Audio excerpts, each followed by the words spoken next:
श्री शिवाय नमस्तुभ्यम। हर हर महादेव। पूज्य गुरुजी पंडित प्रदीप जी मिश्रा की कथा जो कि अमलेश्वर छत्तीसगढ़ में चल रही है। आज छठे दिन की कथा पूरी हो गई है। छठे दिन की कथा में गुरुजी ने 2 उपाय बताए हैं जो आपके जीवन के समस्त दुखों को दूर करते हैं। यदि कोई कार्य आपका अटका हुआ है या आपकी कोई ऐसी कामना है जिसे आप सिर्फ महादेव को ही बताना चाहते हैं, अर्थात किसी और को आप बताना नहीं चाहते हैं, तो आप बाबा से विशेष प्रकार से कामना करके कहेंगे तो आपकी मनोकामना अवश्य ही शीघ्र अतिशीघ्र पूर्ण होगी। तो आइए जानते हैं उपाय। पहला, गुरुजी ने कहा, पहले भी हम बता चुके हैं आपको, और एक बार फिर से स्मरण करा देते हैं कि प्रदोष के दिन प्रदोष काल में की गई आराधना प्रार्थना कभी भी खाली नहीं जाती है। तो प्रदोष आने ही वाला है, तो आप भी प्रदोष के दिन मंगलवार को इस बार प्रदोष पड़ रही है। 4 जून को प्रदोष है मंगलवार को, तो आप प्रदोष के दिन प्रदोष काल में बाबा की शिवलिंग पर थोड़ा सा जल अवश्य ही अर्पित करें। गुरुजी ने कहा, माता पार्वती प्रदोष के दिन शाम के समय भगवान भोलेनाथ की पूजन करती हैं, आराधना करती है।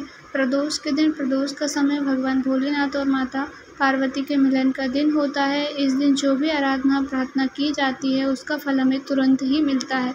गुरुजी ने कहा, शिवलिंग में जो भोलेनाथ का चरण होता है, जहाँ से जल नीचे जाकर गिरता है, जहाँ से हम आचमन करने के लिए जल को झेलते हैं, उस स्थान पर अपने सीधे हाथ की हथेली को रखकर जो भी प्रार्थना की जाती है वह अवश्य ही पूर्ण होती है। तो आप भी प्रार्थना ज़रूर कीजिएगा। चाहे तो इस प्रार्थना को आप रोज़ भी कर सकते हैं, चाहे तो आप केवल प्रदोष के दिन ही शाम के समय प्रदोष काल में जाकर अपने सीधे हाथ की हथेली को जहाँ से जल नीचे गिरता है उस स्थान पर रखिए, अपने हृदय की बात कहिए, उसके बाद में अपने हाथ को अपने नेत्रों से लगा लीजिए और अपने हृदय से लगा लीजिए। पूर्ण भरोसे के साथ कीजिएगा, आपका कार्य ज़रूर पूर्ण होगा। दूसरा, गुरुजी ने कहा कि जो भी व्यक्ति प्रदोष के दिन शाम के समय या दोपहर के समय या सुबह के समय एक गौ माता को हरा घास, हरा चारा, दूर्वा, जो भी हरा चारा आपको मिल जाए, यदि हरा चारा कोई भी गौ माता को खिला देता है, चाहे वह सफ़ेद कलर की गौ माता हो, चाहे लाल कलर की गौ माता हो, जिस भी कलर की आपको गौ माता मिल जाए, गौ सेवा से बड़ा कोई भी कर्म नहीं है। तो आप प्रदोष के दिन किसी भी समय जब आपको गौ माता मिले, आप हरा घास, हरा चारा उन्हें 1 मुट्ठी 2 मुट्ठी अवश्य ही खिलाएँ। इससे क्या होता है, जो भी अधोगति में चले जाते हैं या जो भी पितृ हमें परेशान कर रहे होते हैं, उनको तृप्ति मिल जाती है, मुक्ति मिल जाती है। और एक पीढ़ी तो एक पीढ़ी, गुरुजी ने कहा 71 पीढ़ियाँ तक तर जाती हैं। 71 पीढ़ियों को भी उसका आशीर्वाद प्राप्त होता है। जो अधोगति में चला जाता है या पितृदोष आपके घर में लग गया है, मांगलिक कोई कार्य नहीं हो रहा है, संतान प्राप्ति में बाधा आ रही है, दिक्कत आ रही है, या विवाह आदि में अड़चनें आ रही हैं, तो वह पितृदोष के कारण से ही आती है।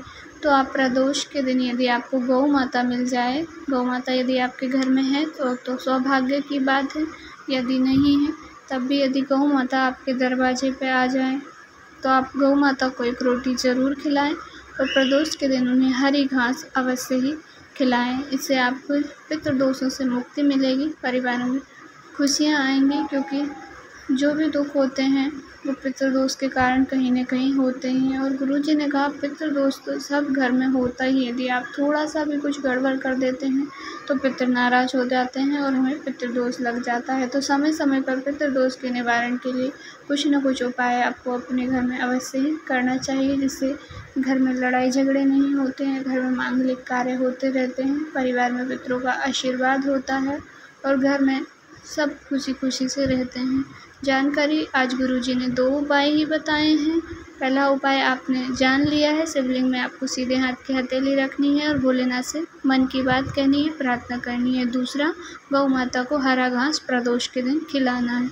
तो प्रदोष 4 जून मंगलवार को भूम प्रदोष पड़ रहा है, यह बड़ा मंगलवार भी है। इस दिन आप करेंगे तो आपका कार्य पूर्ण ज़रूर होगा। जानकारी थोड़ी सी भी उपयोगी लगी हो तो वीडियो को लाइक ज़रूर करें, क्योंकि आपका एक लाइक हमें बहुत सपोर्ट देता है। कमेंट में हर हर महादेव ज़रूर से ही लिखें।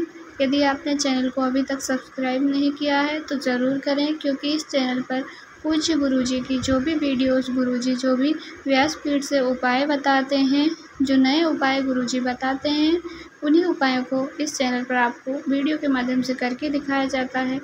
और आप तक पहुँचाया जाता है। श्री शिवाय नमस्तुभ्यम।